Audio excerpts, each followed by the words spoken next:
நம்ம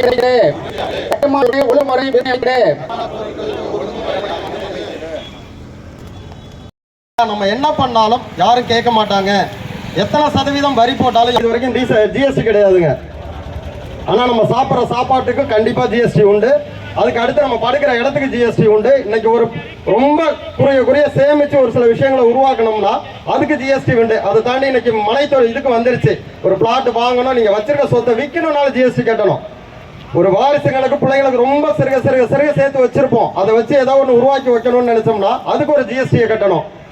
இதை மக்கள் புரிஞ்சுக்கிறாங்களா புரிஞ்சுக்கலையாங்கிற ஒரு நோக்கத்தில் நாங்களும் ரொம்ப அடிப்பட்டு இந்த கட்டுமான துறையில் இருக்கவங்களா தொழில் பண்ணோம். கான்ட்ராக்டரா இருக்கட்டும், இன்ஜினியர்ஸா இருக்கட்டும், பில்டரா இருக்கட்டும். இன்னைக்கு என்ன ஆச்சுன்னா எங்களை தாண்டி நாங்க உழைச்சா எங்களுக்கு ஒரு 100 ரூபாய் கிடைக்கும்னா நாங்க 120 ரூபாய் இன்னைக்கு அந்த அரசாங்கத்துக்கு கட்டுற இடத்துல வந்து நிக்கிறோம். இது பொய்லாம் சொல்லுங்க, நிஜம். எங்களோட உழைப்பு சாதாரணமா 8 மணி நேரம் டியூட்டி இல்லைங்க. ஒரு கட்டுமான துறையில் இருக்க பொறியாளராக இருக்கட்டும், கட்டுனராக இருக்கட்டும், கான்ட்ராக்டரா இருக்கட்டும், லேபரா இருக்கட்டும், ஒரு அதிகபட்சமா ஒரு 6 மணி நேரம் 8 மணி நேரம் அதுக்கு ஓய்வு எடுத்தாவே பெரிய விஷயம். ஒன்னு துறை சார்ந்து ஏதோ ஒரு விஷயத்தோட பயணிக்கிட்டு இருப்பாங்க. நாளைக்கு என்ன பண்றது, ஒரு மேஸ்திரி இருக்கட்டும், ஒரு வேலையை எடுத்துட்டா அந்த வேலைக்கு லேபர் வருவாங்களா, அவங்களுக்கு உண்டான இது ஒன்றும் எங்களுக்கு பென்ஷன் கிடையாது, மற்ற இது கிடையாது, செய்யற தொழிலுக்கு பாதுகாப்பே கிடையாது. நிறைய சொல்லலாம், நாங்கள் அதை பண்றோம் இதை பண்றோம், எதுவுமே நடைமுறைக்கு சாத்தியப்படாத விஷயங்கள் தான் எங்களுக்கு கட்டுமான துறைக்கு பொறுத்தா இருக்கா தவிர, இன்னைக்கு ஒரு கட்டுமானத்துல ஒரு இன்சிடென்ட் நடக்குதுன்னா அந்த பில்டிங்கை பண்ற இன்ஜினியரையும் பில்டரையும் தான் அரெஸ்ட் பண்ணி உள்ள வைக்கிறாங்களே தவிர அதுல என்ன தவறுகள் அரசாங்கம் மூலியமா இருக்குங்கிறத யாரும் யோசிக்கிறது கிடையாது. அதுக்கு நீ பலியாடு. அதை தாண்டி இன்னைக்கு நிறைய விஷயங்கள் மாறி வந்துகிட்டே போகுதான். இன்னைக்கு ஒட்டுமொத்த தமிழகத்தில் இருக்க கட்டுமான துறையில் இருக்க அத்தனை பேரும் அத்தனை அமைப்புகளும் ஒருங்கிணைச்சு இந்த இடத்துல வந்து உட்கார்ந்து இருக்காங்கிறத இங்க இருக்கிற எல்லாத்துக்குமே தெரிவிச்சுக்கிறோம்.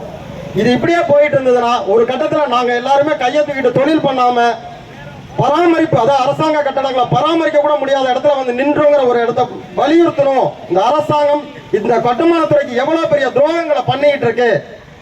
அதோட முதல் அடி மத்திய அரசாங்கம். கன்ஸ்ட்ரக்ஷன் இண்டஸ்ட்ரியல் மேல வரி போடுறதுதான் குறியா இருப்பாங்களே தவிர அவங்களுக்கு என்ன செய்யணும், அந்த தமிழ்நாட்டு நாடுகளுக்கு என்ன பண்ணணும், இதுல பாரபட்சம். தமிழ்நாட்டுக்குன்னா இவ்வளவுதான், மற்ற அவங்களுக்கு சார்பு நிலையில் இருக்கிற மாநிலங்களுக்கு இவ்வளவுதான் நிதி ஒதுக்கீடு. அப்புறம் எப்படி இன்ஃப்ராஸ்ட்ரக்சர்ல வளர முடியும்?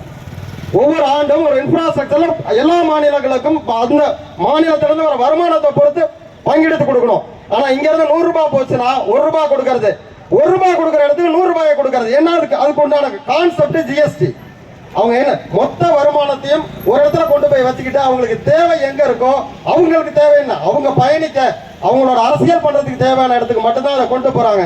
அதுல ஒட்டுமொத்தமா பாதிக்கப்படுறது ஏன்னா இங்க தமிழ்நாடு அரசாங்கம் நடக்கணும். அடுத்து இவங்க என்ன பண்றாங்க, ஜிஎஸ்டில வருமானம் குறையுதா, வேற எதுல பண்ணலாம், மனை தொழில் போலாம், டாக்ஸ போடலாம், அப்ரூவல் ரேங்கில போடலாம், ரிஜிஸ்டர் ஆபீஸ்க்கு போலாம். வேற என்ன இந்த அரசாங்கம் பண்ண முடியும்? ஏன்னா இவங்களுக்குன்னு தேவைகள் இருக்கு, இவங்களுக்குன்னு அரசாங்கம் இருக்கு, இவங்களோட நடைமுறை இம்ப்ளிமெண்ட் பண்ணணும்.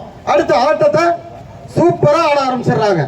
அதோட நோக்கம் தான் இன்னைக்கு தமிழ்நாட்டில் ஒவ்வொரு விஷயமும் 1 மடங்கை விட 3 மடங்கு, இன்க்ளூடிங் இபி.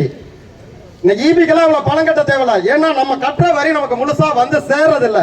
அப்ப என்ன பண்றாங்க, ஆணிவேர் மத்திய அரசாங்கம் தமிழ்நாட்டுக்கு கொடுக்க வேண்டிய நிதி பங்கீடை ஒழுங்கா கொடுக்கறது இல்ல. வாங்குற பணத்துல 1% தான் இங்க கொடுக்குறாங்க, 99% அவங்க நிதியா கட்ட வராத மாநிலங்களுக்கு பகிர்ந்து கொடுக்குறாங்க.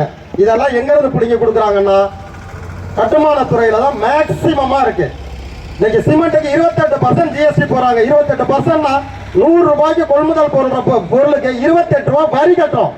அந்த என்னங்கிறத புரிஞ்சுக்க.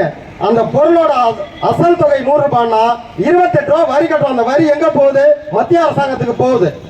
அப்ப அந்த கன்சியூமர் என்ன பண்ணுவாங்க, 128 ரூபாய் போட்டு ஒரு வேலையை செய்யக்குள்ள அதுல இருந்து எப்படி நாங்க மிச்சம் எடுக்கிறது? இதெல்லாம் கன்சியூமர் ஒரு பக்கம், செய்யற தொழில் பண்றவங்க அதுக்கு தனியா டாக்ஸ் கட்டணும். எங்களுக்கு என்ன பேங்க்ல உள்ள வருதோ அதுக்கு டாக்ஸ் கட்டணும். நாங்க எப்படிதான் வாழ்வாதாரத்தை வாடுறேன்னு தெரியல.